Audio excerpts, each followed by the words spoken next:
dalam Rosail ada 8 karakter sufi yang ini meneladani para nabi. Kalian yang belajar tasawuf, wujudkan ini. Ini termasuk rangkaian dari husnul khuluq, akhlak yang baik. Sufi itu punya 8 ciri. Yang pertama, cirinya Nabi Ibrahim, yaitu murah hati. Nabi Ibrahim itu kan dikenal pemurah. Orang minta apapun akan dikasih. Bahkan ada cerita Nabi Ibrahim itu tidak pernah makan malam sendirian. Begitu dia mau makan malam, kok tidak ada temannya, dia akan keluar rumah nyari teman. Mungkin minta tetangganya untuk menemani. Jadi beliau ini sangat pemurah. Jadi ciri sufi yang pertama murah hati. Sufi kok pelit? Ya wis tidak usah dicari lagi teorinya, ya mesti bukan sufi. Jadi sufi itu murah hati. Kenapa sih sufi itu bisa murah hati? Karena dia sudah tidak terikat lagi dengan dunia. Jangankan ada orang minta, orang tidak minta pun kadang-kadang kalau beliau mau, ya hartanya dibagi-bagi, dikasihkan siapa yang ingin. Jadi ciri pertama itu. Ciri kedua, cirinya Nabi Ismail, ridho. Sufi itu selalu ridho, selalu menerima, selalu rela apapun ketetapan Allah atas dirinya. Tidak ada sufi kok mengeluh, sambat. Kalau kita kan terbiasa mengeluh. Jangankan dapat musibah, hujan aja kan kita mengeluh. Panas juga mengeluh. Itu malaikat yang ngurusi cuaca mesti bingung. Ini menungso, ini dikasih hujan sambat, dikasih panas sambat, musim kemarau sambat, musim penghujan sambat. Kalau Nabi Ismail ridho. Jangankan apa yang dimiliki, bahkan nyawanya sekalipun, kalau oleh Allah diminta, diberikan ikhlas. Kan kisahnya Nabi Ibrahim dapat wahyu untuk menyembelih. Dan Nabi Ismail tidak pakai mendebat bapaknya. Kalau kamu mungkin kamu ajak debat, itu Allah beneran apa? Apa buktinya? Itu mesti gitu.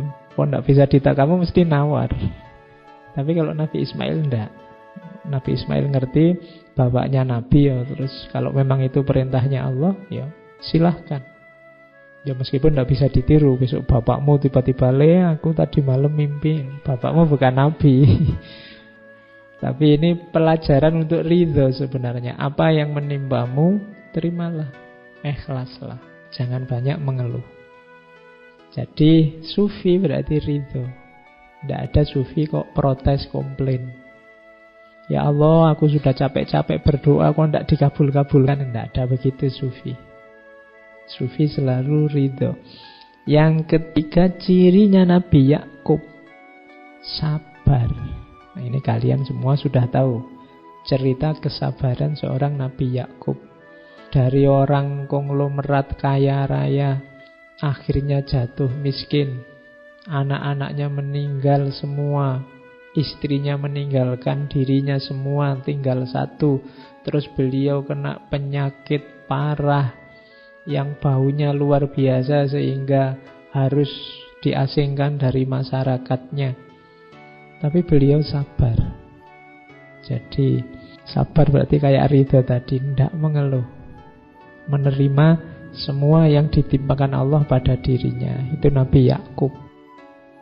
Oke, yang keempat, cirinya sufi. Ini penting, yang keempat ini katanya Imam Junaid apa? Mampu berkomunikasi dengan bahasa isyarat. Sufi itu punya banyak rahasia karena mereka ma'rifat, ngerti macam-macam. Ada banyak hal yang tidak harus disampaikan begitu saja pada masyarakat, nanti banyak mafsadatnya. Maka sufi harus pinter-pinter berkomunikasi dengan bahasa simbol-simbol. Yang semacam ini pelajaran dari Nabi Zakaria. Jadi Nabi Zakaria itu tidak punya anak sampai usia 90-an. Kemudian berdoa, saking sabarnya berdoa akhirnya dikabulkan oleh Allah ya di usia 90-an itu. Sudah sama-sama tua. Istrinya juga sudah sangat tua. Begitu oleh Allah dibilang, kamu akan aku beri anak. Karena Nabi Zakaria terus tanya, buktinya apa? Buktinya adalah engkau ketika nanti berkomunikasi dengan masyarakatmu, kamu tidak bisa ngomong biasa semacam ini, tapi dengan kode-kode, dengan rumus-rumus. Illa romza. Nah, itu pelajaran dari sini menurut Junaid, rahasia-rahasia Allah yang dalam itu kadang-kadang butuh komunikasi yang simbolik. Makanya kalau istilahnya Ibnu Arabi kan ada creative imagination, imajinasi kreatif, simbol-simbol yang mudah dipahami. Makanya Suhrawardi pakai simbol cahaya, karena kalau diomongkan apa adanya orang bisa salah paham. Kemudian yang kelima, sufi itu harus tidak terlalu terlibat dengan masyarakatnya. Kalau dalam ajaran sufi ada istilah uzlah. Dalam filsafat kan ada asumsi bahwa orang itu kalau selalu berada dalam kerumunan, dia akan lenyap ditelan kerumunan. Dirinya sendiri bisa hilang ditelan kerumunan. Maka sufi mengajarkan uzlah. Uzlah itu coba menjauh sebentar dari masyarakatmu. Kalau kamu ada di situ terus, nanti lama-lama mana baik mana buruk di situ tidak akan kelihatan. Sekali-sekali menjauh sebentar, dipikir lagi dari jauh. Kalau kalian terlibat terus, nanti kalian tidak kritis, susah untuk refleksi, susah untuk muhasabah. Wong kamu sibuk terus di situ. Menjauhlah sebentar. Makanya para sufi itu kan dikenal dengan tradisi menenggang dunia. Menenggang dunia itu menjauh sedikit, biar bisa melihat dunia agak jauh. Kalau agak jauh nanti akan kelihatan wajahnya dunia yang sejati. Kalau sangat dekat tidak kelihatan. Orang itu ganteng apa cantik kan kelihatan kalau ada jarak. Kalau nempel hidung sama hidung, mulut sama mulut, itu tidak peduli sudah cantik apa tidak cantik. Wong tidak kelihatan. Kalau sudah tidak ada jarak itu sama saja.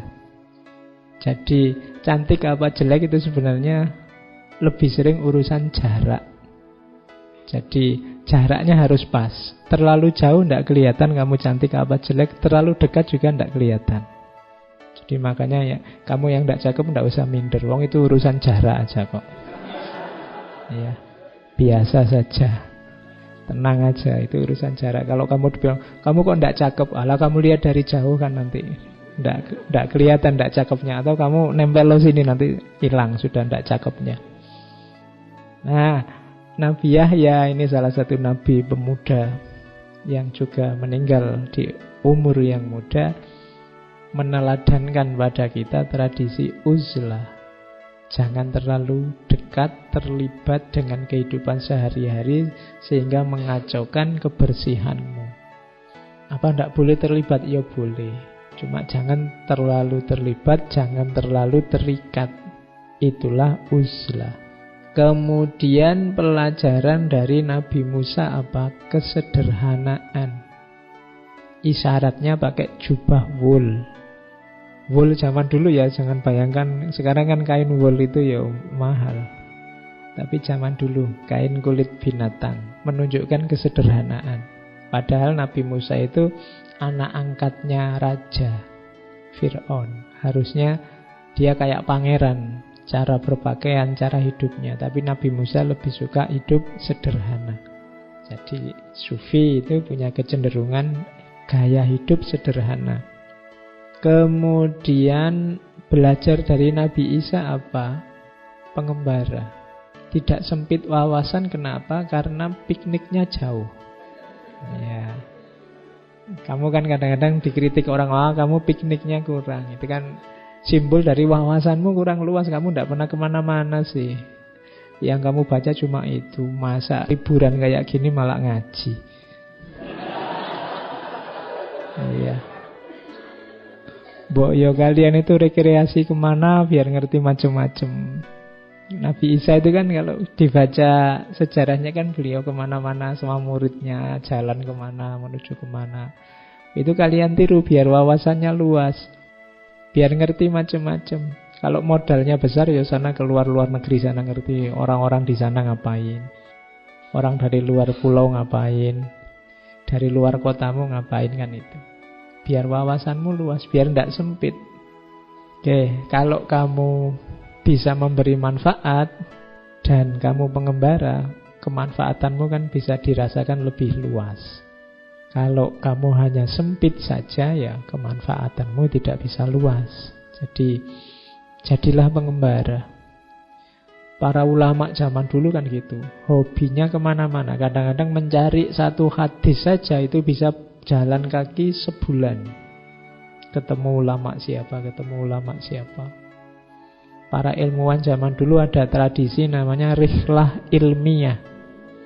Rihlah ilmiah itu ya perjalanan untuk mencari ilmu.